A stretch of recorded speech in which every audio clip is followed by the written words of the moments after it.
Hello!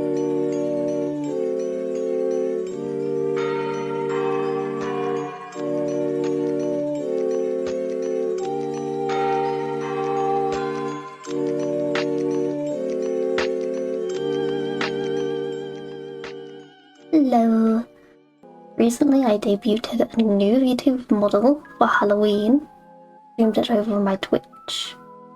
I also have a showcase up on my channel if anyone wants to check that out, I'll link it below. Or you can watch till the end to see results. But I wanted to share my process of planning, making stuff for my debut, aka the overlays, assets, screens, events, and even the model itself. Though it isn't a tutorial to properly rig the model or split it or anything, we'll be giving some tips, but I'll also be linking some other tutorials or makers of tutorials who can explain stuff a lot better than I can. I'll be sharing some people who I found pretty useful for making my own stuff. I'll be showing what I did personally to plan my debut. You're welcome to use it as a guide yourself, but I can't say my methods are anything amazing. I would also recommend making a checklist beforehand, so you know what you need to do, what's done, just to keep things organised. Some things I had written down were just optional. You may have a longer or shorter list depending on what you want and how specific you're being. Do you want emotes, new alerts, maybe a lore video? I could go on about what a debut could include, but I'd recommend not going too overboard if you're smaller or just starting out. It can end up being quite pricey and time consuming. Also, quick disclaimer, this is my first time making this kind of content, so if you want to see more stuff like this, feel free to comment. I'm still getting used to talking to myself, I feel like I'm going insane. Hopefully it goes well and you enjoy. Anyway, on with the video. Part 1, making the model. Of course, we gotta start with the main part of the debut, the model, of course, everybody's favourite part. I feel like the model is the most important part of a debut, or it's like the main feature. It's gonna be used a lot while streaming, so keep that in mind when planning. I was personally just doing this model for fun and experience. So I didn't do too much research on designing or character design, as I already have Mittens, this character here. I just wanted to design a new outfit for the season. But if you are planning from scratch and you want to take it more seriously, I'd suggest doing a lot more research. Finding a theme to suit your channel, as well as you. I don't plan on going into a ton of detail on character design or outfit design, but if that's something that interests people, perhaps that's an idea for a future video. If you're not an artist, this is where you'll have to find an artist to commission for both design and model art. Although some are willing to do both. Shameless commission plug here. Some commissioners will also offer their own rigging, but not all, so you'll have to ask yourself. You can find a lot of talented artists over on VGen. I use VGen myself and it's a great place to get commissions. You might be thinking, where do I even start when making a model? Well, that would be the model art. When starting my model, I had already sketched up a base for my character and ended up reusing some pieces from it, aka the body, the face, the arms. I did end up resketching the legs and of course a new outfit.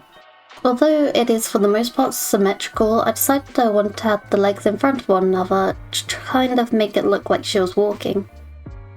Symmetrical models are generally more common, as they work better while rigging, although there are some very nice asymmetrical models too. Deciding what kind of model you want can be tricky. Maybe starting out small with a chibi model will work better, but that's for you to decide.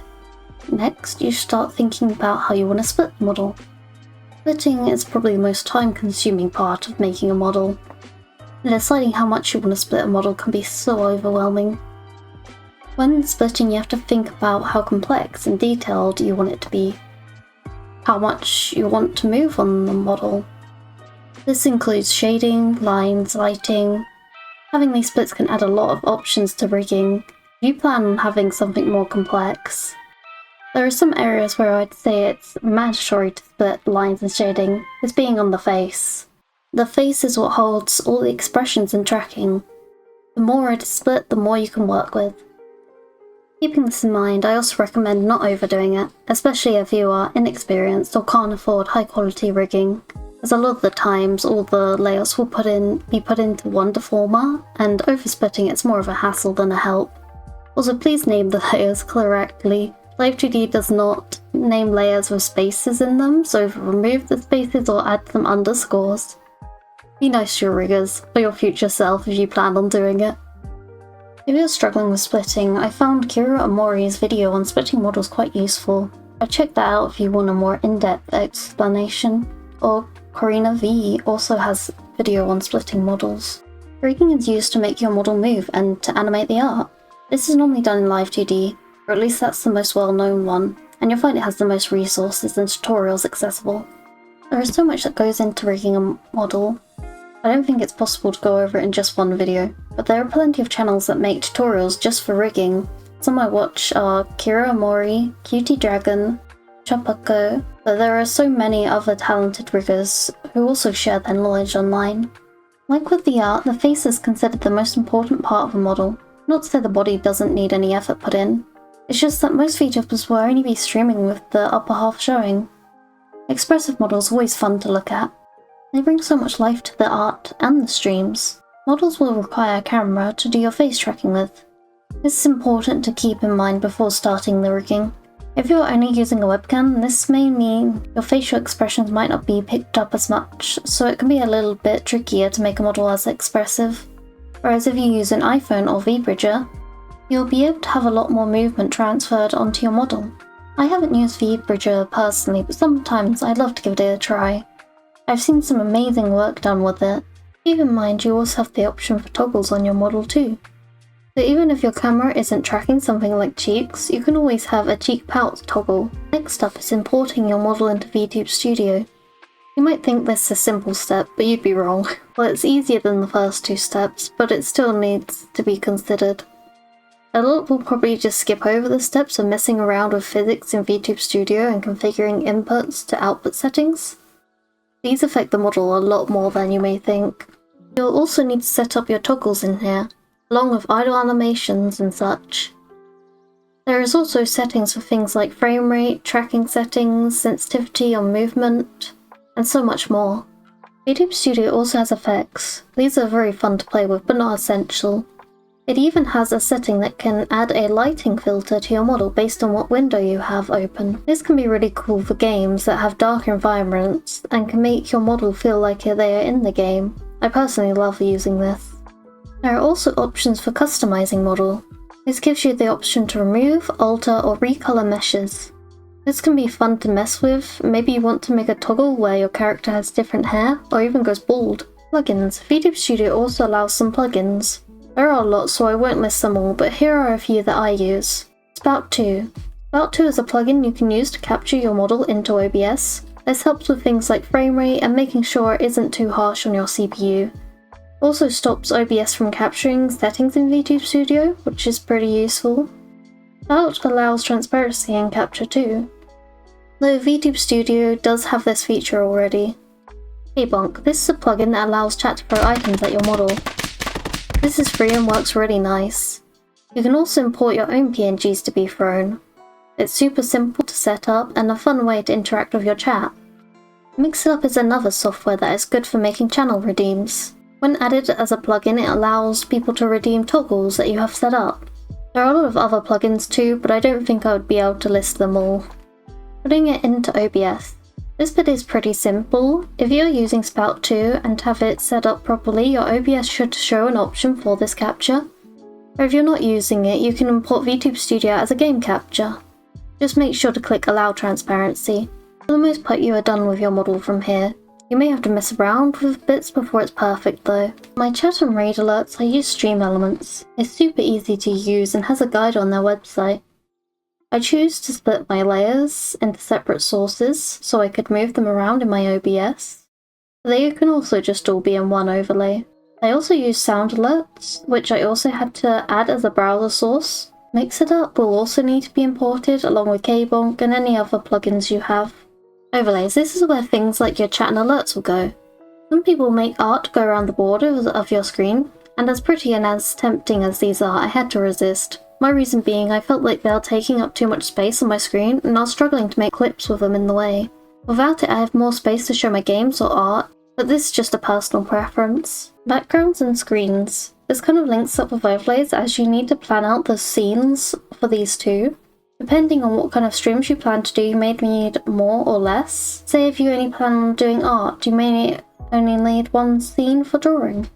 Or do you want a BRB or starting screens? Will these scenes be useful to you? I decided to make 6 screen layouts. 1 for starting, 1 for just chatting, 1 for art, 1 for gaming, a BRB, and an ending. The ending did end up being basically the same as the starting. I think it's good to have a few layouts as it avoids hassling around over changing stuff during streams. Switching between it's a lot easier than rearranging. For my just chatting, I kept it simple. I'm not an amazing background artist, so I made a simple graveyard with a tombstone chat box. I also ended up reusing this behind my games and art, just so there isn't a black screen jump scare. For my BRB, I made a frame-by-frame walking animation. I had this really cute idea of Mittens walking through an art gallery with all the fan art made of her. I knew I just had to do it. For my start and end screen, I just did a simple live 2D animation of Mittens with some spooky things behind her. Nothing too complex as I don't have these screens on for too long. Screen transitions. These are kind of optional, but I wanted to attempt making one again. OBS has a fade transition that works well, but having a cute animated one works well too. I had a few different ideas for this, but I ended up going with a frame by frame of Mittens biting the screen. There are a lot of different ways to do transitions, and making switching scenes look cool. You'll also have to configure the timing of the transition in OBS to make sure it changes on time. Planning the events. This is a step that is also forgotten, but planning events that you do for your debut is very important. You need to have something going on, maybe playing certain games or doing something with chat. Make sure that the debut is fun and entertaining. Maybe you want to add some sub-goals? Perhaps want some rewards for people who donate? There are so many ideas that you could do. You'll probably spend the first part of your debut showing off your model, its toggles, all the details included on your avatar, and talking about the things you like. Maybe you want to put together a classic VTuber slides. Speaking of which, I did the slides. I'm sorry, I had to.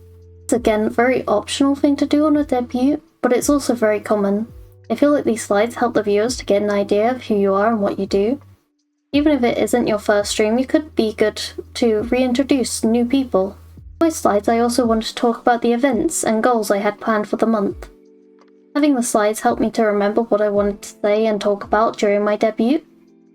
Having these notes helps a lot when streamer anxiety kicks in. The slides are also where you can talk about your hobbies, interests, and what you stream.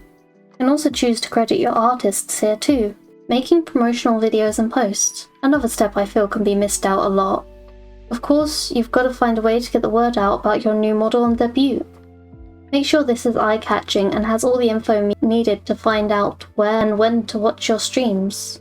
This can be a video or just a PNG of your model with the time and date. These are important so that people actually know this is happening and so they can show up. The more you post, the more likely people are going to see. Posting on lots of different social helps spread the word. For promoting my debut, I made one main promotional video, a few smaller ones, and some PNGs too. I post these on places like Twitter, Reddit, my YouTube. I'd also just suggest sharing it in some Discords. With owner's permission, of course. Extras. So what else could I add? Honestly, you could do a lot more than what I did. The majority isn't essential. I'd suggest going small and just having fun. If you want to make more flash things, go ahead. Maybe some assets you want to make or commission. If you want to show some lore, even just a scuffed little slideshow with some PNGs could do. Go wild. Again, I didn't go too in-depth through this video, but I hope you were able to learn some tips and found it at least a little useful. Thank you for watching, and bye-bye for now.